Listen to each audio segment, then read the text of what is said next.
Hello, I'm Pete Perry and I'd like to take you for a trip round my garden. I've got some pretty unusual flowers I'd like to show you, so let's get going and I'll show you some plants in close up. Now most people have got primroses, primulas, polyanthuses in their garden, similar to some of these that I've got here. But now I'd like to show you something a little different. And these are the double primroses, some of them very ancient indeed and very beautiful. Now these are some of the double primroses I've got. As I said, some of them are very ancient indeed. And now I'd like to show you some of the special varieties and perhaps a little bit of history behind them all. So let's have a few close-ups of some of these very beautiful double primroses. Right, now this, as the label showed you, is Primula vulgaris Floropelina Mari Kraus. Now this is a plant which is almost 200 years old. It's been known to botanists for that length of time, and when you come to think of it, this nearly 200 years old, and I'm just over 50, and it looks fresher and younger than I have. Now, but there's some that are even older than this. Now what I'd like to do is to go over here, and here you'll see the double wild primrose. This is Primula vulgaris Floropelina. It was found growing in the woods nearly 300 years ago, and it was mentioned actually by John Gerard in his herbal of 1596, and quite a beautiful thing indeed. So that, as I say, is even older than the one we saw before. Now the more modern varieties, we've got all these seedlings here. We've got a deep red that actually looks almost like little rosebuds, I think. And we've got a double pink here as well. Now that, I think, is really beautiful. Now if we come across here, across the bed, this one here is called Sue Jervis. Now why it's entitled to a special name I don't know, because like the double yellow, this was found growing wild amongst the wild pink primroses in Cornwall, and it's been propagated since. So it is in fact a double form of the wild pink primrose. Right, these, as everybody knows, are the old narcissi and daffodils. Now everybody's got these in the garden. You get the smaller trumpets, that's the quite wide open ones. You get the large trumpets and so on. And also you get the small cups, which are more often, although they're botanically all narcissus, this is the type of thing that most people call narcissus. But now I'd like to show you one or two variations on the old trumpets and the cups. So let's have a closer look at some of these. Now here, as you see, this is what's called a split perianth. Instead of having the trumpet coming out or the cup, the perianth or trumpet is actually split into segments, and it makes quite an interesting thing. As you see, if I turn it like that, you see there's no trumpet at all. And likewise, we get different varieties of this.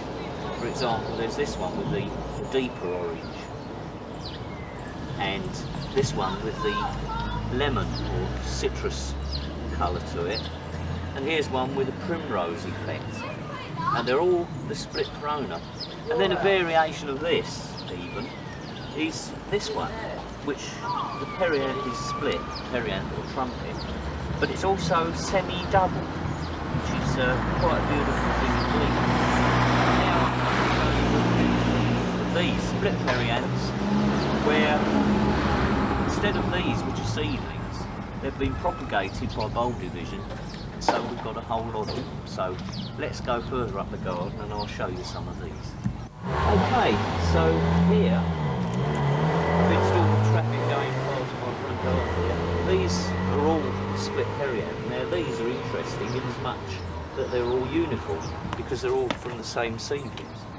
The bulbs have been divided, and this is the result of my wife crossing some of the daffodils, and so we're getting a uniform kind of a plant.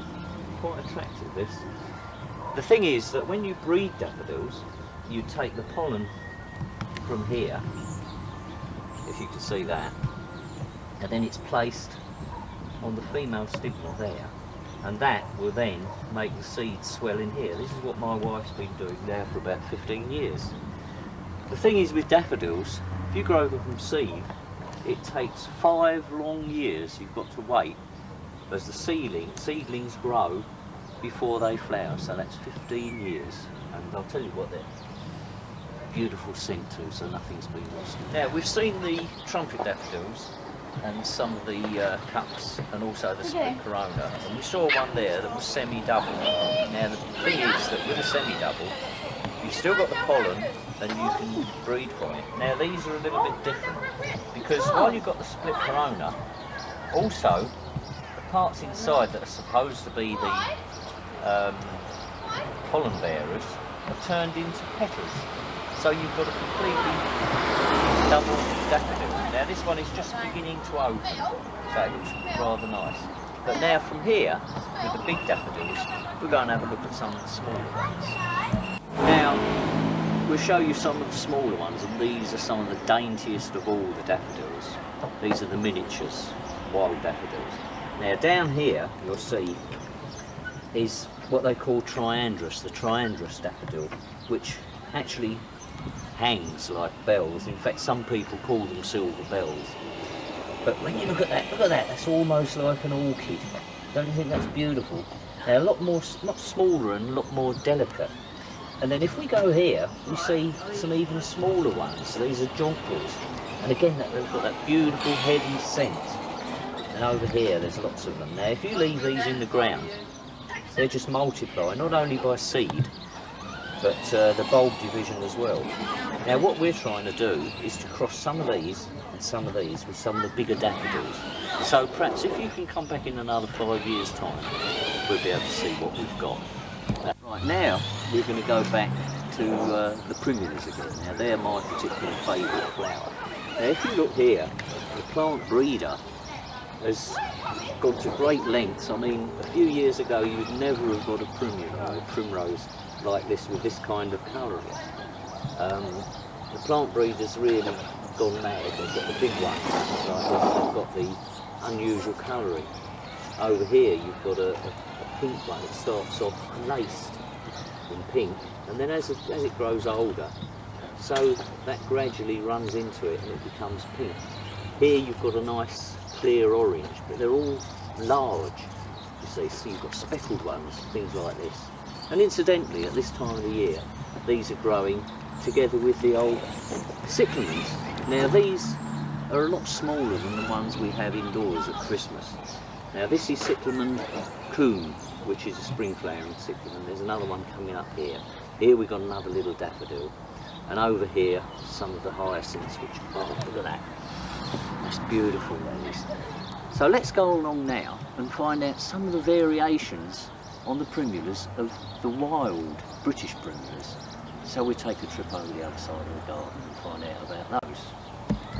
Here we are with some more of the hyacinths, and from these, nice link from the other side of the garden. Beautiful colours here, some of our own breed, and across here we come to the cowslips. Now, you're probably all familiar, not so common as they were, but the old yellow cowslip. They used to make cowslip wine. People used to get drunk on it. Old ladies staggered around on cowslip wine. But these, you'll notice they're red. Still got that distinctive cowslip feature about them, the cowslip leaves. But they're shades of red. Look at that, and crimson. It's sort of orangey colours. And this actually occurs in the wild in Cornwall, but we've got them growing here. And here just coming up, but we'll have to go back on that because another week or so that'll be fully open, is the very rare oxlip, which only grows in about 6 woods in East Anglia. This one you'll find out later on, it's what they call a hose in hose, and that's something very special. But let's leave it for now, and we'll go over further up and we'll show you some results of the breeding that I've done in some of these primulas. Now, this is where we go back to the plant breeding. This is my side, whereas my wife Shirley does the daffodils. I concentrate only on these primulas. Now, when you start breeding primulas, you get all sorts of things. Some of them I'm not too keen on. like a lot of people like them, but you've got the huge flowered ones like this white here, beautiful colour, and this yellow. But these, to me, they're ordinary. So if you take it a little bit further, you can start getting things, start experimenting. And you know I was showing you those cowslips. Now you start breeding the ordinary yellow cowslip with some red polyanthus and you get some amazing results. For example, this one, just a little seedling, just coming into flower now, and you'll see that it's got this slightly gold edging. Now this one's even more prominent. And this is, as far as I'm concerned, because of my own experiments, how the old Victorian gold-laced polyanthus came about. Mine aren't quite in flower yet, but the seedling is. So this proves to me that there was a cross between a red primrose or polyanthus and the old yellow cowslip to get this lacing around here. Now that's very interesting. And as far as the double primrose is concerned, sometimes, although I told you that the sexual parts of the plant are formed into petals, sometimes if you starve them, you can get just a little bit of pollen out of these. And this are the results of some of my double primrose breeding. Look at that, isn't that a beautiful colour? And we've got the yellow one here, slightly flushed with pink around the edges. Now that's some of ours. Further on here, you'll find a carmine one, almost dazzling in its appearance. And again, like the others, like little rosebuds opening, and yet it is a primrose.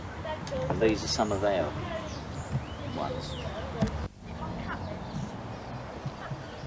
So, there we have it. These are some of the plants in my garden in the early spring. But what we'll have to do is come back again a little later, and when all these magnolias are finished, but there'll be other plants coming out. So I'll leave you with that. Just right, now you've seen our garden in the early spring, we'd like to show you what the trade call the outtakes and what Dennis Norden calls the cock-ups. Now here is a true double primrose. Hey? Daff? Sorry, a double daff. My wife just put me right, she's the expert on daffodils. Take it again if you like.